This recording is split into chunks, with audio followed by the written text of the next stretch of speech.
In recent years, we've heard a great deal about child pornography and child sexual abuse and child trafficking. Let's simplify all the many words and just call it the sexual use of children in whatever way they're used.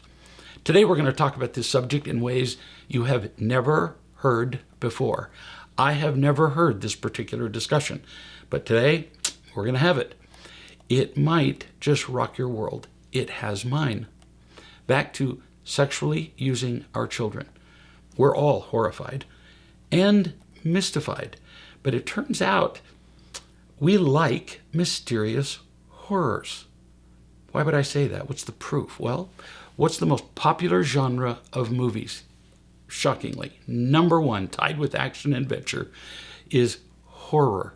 Number two, we love podcasts and movies and miniseries about unsolved murders, and we see the gore and the bloody clothes, and these shows and podcasts have huge audiences. Yeah, we like to be horrified. We're excited by it. And I'm not saying excited in a good way that we're like somehow thirst after this stuff. I'm not saying we shouldn't be, but it is exciting. It gets our juices going. So as ugly as this is to see, there's a part of us that enjoys the horror associated with child porn, child sexual abuse, and child trafficking. These subjects really get our attention, don't they? We love monsters and disasters like hurricanes and earthquakes. We get an adrenaline rush from this stuff, even if it's about bad stuff. If there's a news story about any sexual use of children, we are riveted for days, weeks, months, even years. Catholic priests abusing children, can't get enough of those stories. Jeffrey Epstein and Ghislaine Maxwell, we want to know every detail of their arrests, imprisonment, suicide, murder, their contacts with famous people. We love speculating about it, seeing pictures of them, reading stories about their friends. How horrifyingly fun, yeah? Movies about child trafficking, the numbers of these are growing, along with our discussions and horror and lots of drama. But while we profess our horror about these behaviors, what are we doing about them? That's the point of this conversation. Well, we do something. We set up sting operations to catch the producers and sometimes the consumers. We carefully dissect statistics. We troll the internet and interview victims to catch child abusers. We dramatically and sometimes violently capture child abusers and traffickers, and we put it all on television. I'm Greg Baer. Tackling the deep-rooted issue of child exploitation begins with us, the parents. We are the key to preventing the cycles of misuse and addiction that plague our society. To make a real difference, it starts with how we raise and guide our children. Learn how to be the change instead of just consuming the horror. Visit reallove.com to discover how you can transform your child's world, your world, and ultimately the world. Unconditional love is not just a concept, it's a practical, powerful solution. We're doing good stuff, and we are so proud of ourselves. When I say good stuff, I mean about the child abuse and making it exposed and talking about it. Good start. And we're so proud of ourselves for all these glorious rescues and captures, and it all makes the news, which we devour eagerly. But catching these people is about as useful as catching and imprisoning drug traffickers, like almost exactly. Captured drug dealers are immediately replaced by somebody else in the chain of production and supply, which makes our efforts essentially fruitless. The drug dealers even laugh at our criminal justice system and their efforts, stating on many occasions that as long as the consumer demand for their product remains high, they will always have jobs. I'm not saying that we should not investigate and detain these criminals who traffic in children. I am saying that the drug dealers are right, that as long as there is a demand, the drugs, the children will flow. And what are we doing about decreasing the need for illegal drugs or the misuse of prescription drugs? Nothing. We have so many drug treatment centers, but they haven't made a dent in our use of drugs. Drug overdoses now are higher than ever in our history, despite all the policing and judging and jails. Nobody is asking why we use drugs, which is the central issue. It's the only issue. Until we understand why we use, how could we possibly hope to stop the use of drugs? We're brain dead on this subject. It is the same with the sexual use of our children for porn abuse and sale and so on. We have to ask why all this is happening and why it's becoming demonstrably worse. We're not asking this question. So we fumble around in our self-righteous horror, doing nothing that really matters. But the answer is not complicated. If we understand anything about pleasure and excitement, whether we use cocaine or porn or fast driving or gambling or shopping, with each use we get a hit, a neurologic hit of dopamine, a neurotransmitter in the brain. The hit feels almost the same and registers in the same portion of the brain, whether we're using cocaine or gambling or sex. We love our dopamine hits, and we quickly learn that if a little dopamine is good, well, more is better. In fact, we want to swim in a sea of dopamine. Let's look at the pattern of addiction that happens in every addict. We've got to understand this if we want to do something about the use and abuse of our children. We use a little of whatever, drugs, porn, sex. We like it. We use more. We use compulsively. We become addicted. Then we must use more to get the same degree of pleasure, and soon we can't stop. And this happens with all addictions. It happens with addictions in rats. Drug addiction, exactly like that pattern. Got to have more and more. High-risk investments, same. Anger, same. And that's not a substance, it's a behavior. And it's the same with porn, and it's the same with the use of children. Let's get specific. Every porn addict remembers seeing their first semi-naked, just even semi-naked body in a picture. They do. It's different. They're curious. It's exciting. I've talked to a bunch of addicts. And that first picture might well have been an illustration in a clothing advertisement on the internet, available to 4-year-olds. Soft porn is now everywhere. Movies, ads, social media, in a text from a friend, Facebook. Our kids can be introduced to early porn at age 2 or less. But then the same old pictures aren't quite enough. No, we need more exposure of the body, more body parts, more excitement, and still all at an early age. And then pictures aren't enough. Now we need videos of straightforward sex, then variations of sex, then increasingly weird stuff, more excitement, then more participants in the porn, then weirder, some of which, unbelievably, was on display even in the movie that recently won the Academy Award for Best Picture in 2023. There was porn in that movie, and parents just sat there as it slid by. Stunning. Then we progress to violent sex videos, almost inevitable. More excitement, more dopamine. 70% of porn now, everywhere, is violent. More and more excitement is required.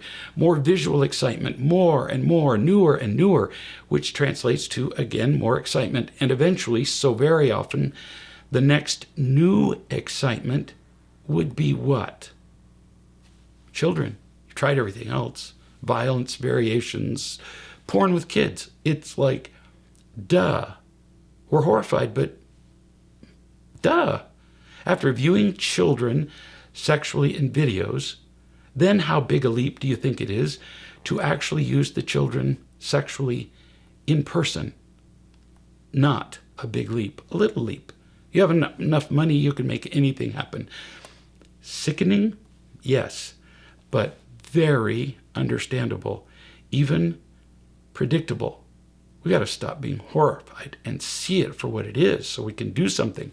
Then addicts discover that they can buy a lost child from a poor country, a child who's just wandering in the downtown, whatever, urban blight, or from a poor family, or even kidnapped for not that much money. Maybe as much as they spend anyway in a year on porn.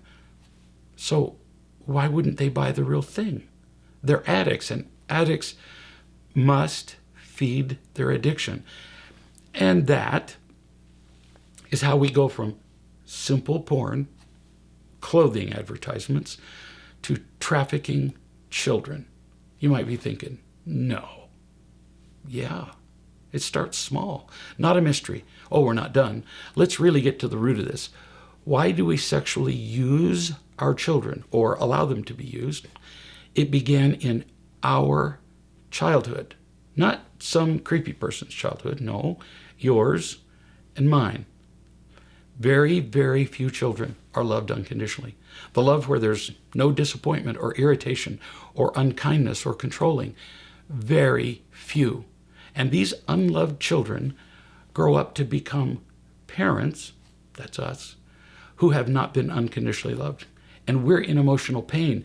We dull that pain by using the people around us, I'm going to repeat the word, using the people around us for approval, everybody understands that, power, pleasure, safety.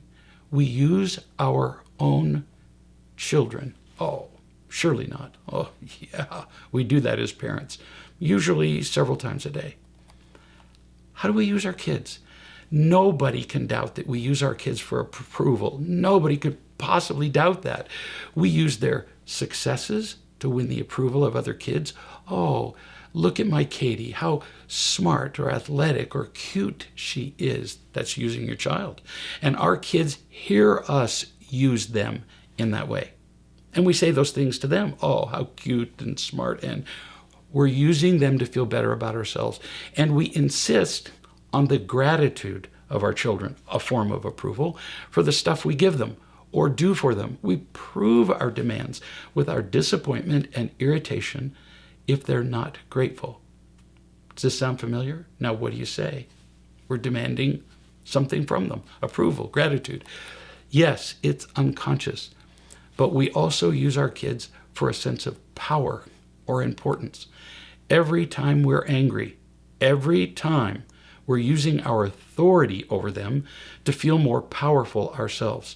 We shout things like, stop it, or no, with irritation, so commonly that we think nothing of it. And then they comply, at least in the beginning, but in the process, they feel small and, wait for it, used, and then usable by others and confused. We use our children in so many ways. We demand their respect, obedience, and more. We intimidate them with our anger. We have established a socially acceptable environment where we unconsciously use our kids, just as we were used. Nobody's being intentionally malignant. We use them because we were never valued as children ourselves. We don't know what a worthwhile child looks like. We didn't feel worthwhile. Children become usable. We taught them that.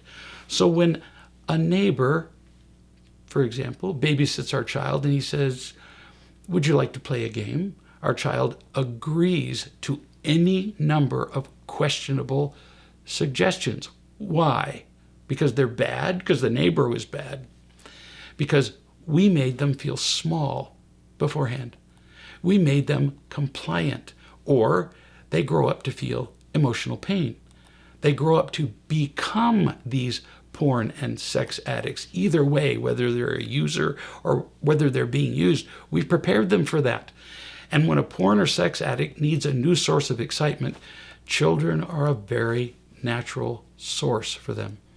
We parents are often little different from child sexual users who just chose a different drug from our own to reduce their pain.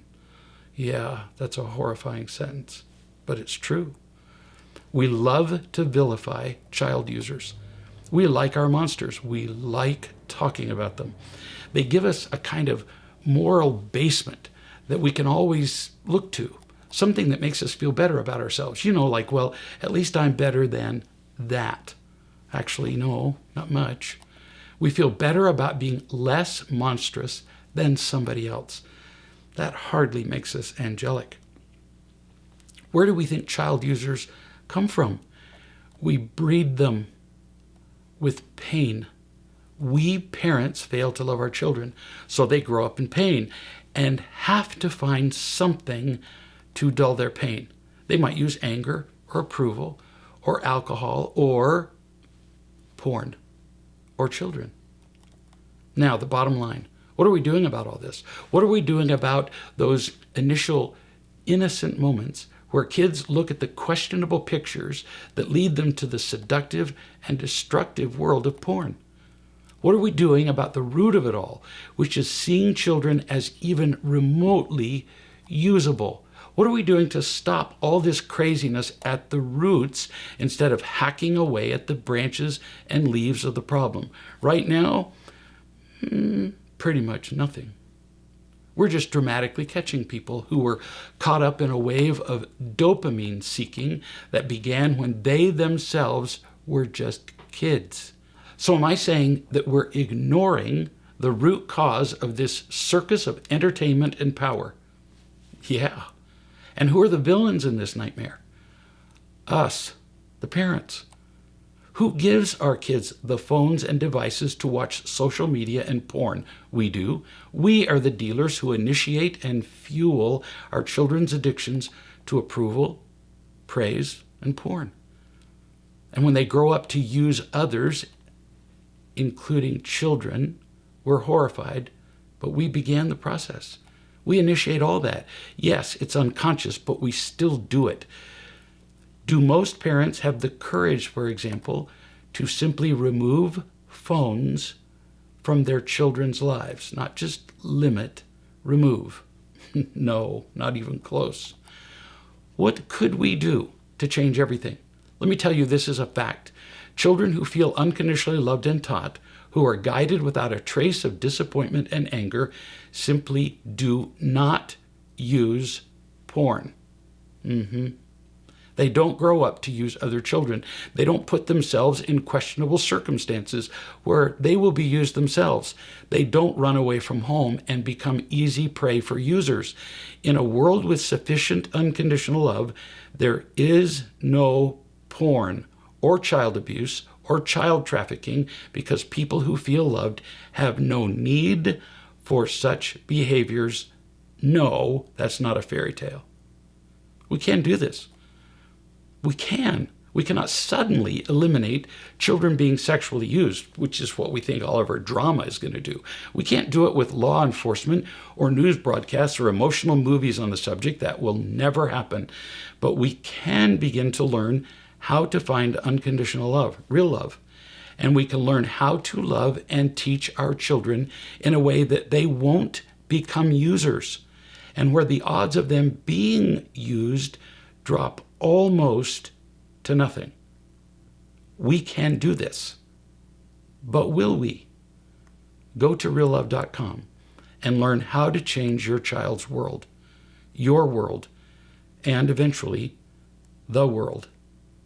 It begins with you.